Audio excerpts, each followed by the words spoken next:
So Lee, what are the primary benefits for the buy side when dealing with SmartPool?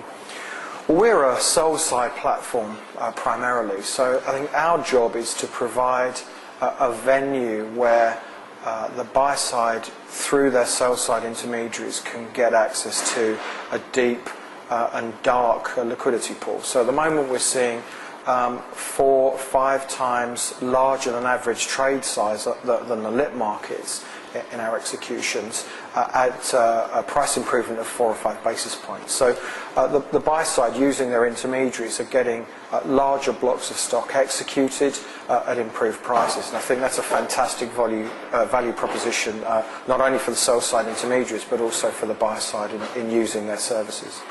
How do you see the relationship between the regulator and the buy side working going forward? Because that seems to have been the primary issue we picked up today. I think, one of the things that I heard quite clearly today was that we should encourage the regulatory agencies to do more open and transparent consultation exercises.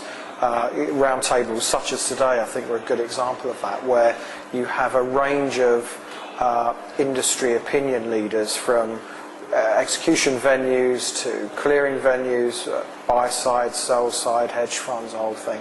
And I think to have those in an open hearing format not only encourages more transparency, but I think it also encourages greater interest, because ultimately people want to hear what these guys have got to say, because they ultimately shape the industry. So there's been a lot going on in the last 12 months, some of it more important than other topics, but in the main I think we should start to move towards more open hearings and try to have a more collegiate approach to change in the industry and the regulatory context. A lot of what we discussed today was not necessarily pre-trade but post-trade, and a significant issue there is clearing. What are your thoughts on that?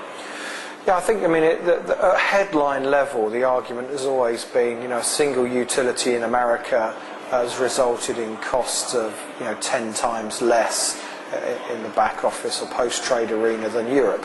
And at headline level that is true.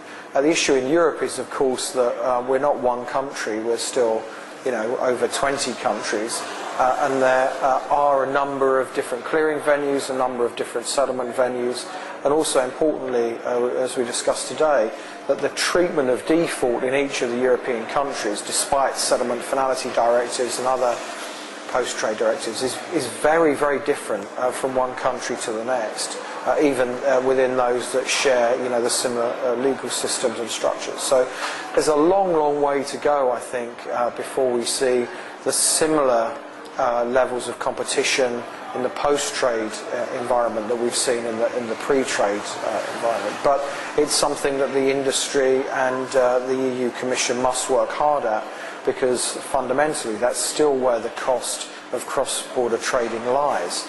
As we've seen, exchanges fees drop dramatically, commissions of sell-side banks drop dramatically, the MTFs with their low-cost value propositions. There has been some movement in the post-trade area, with some of those providers changing their cost structures, and that's very welcome.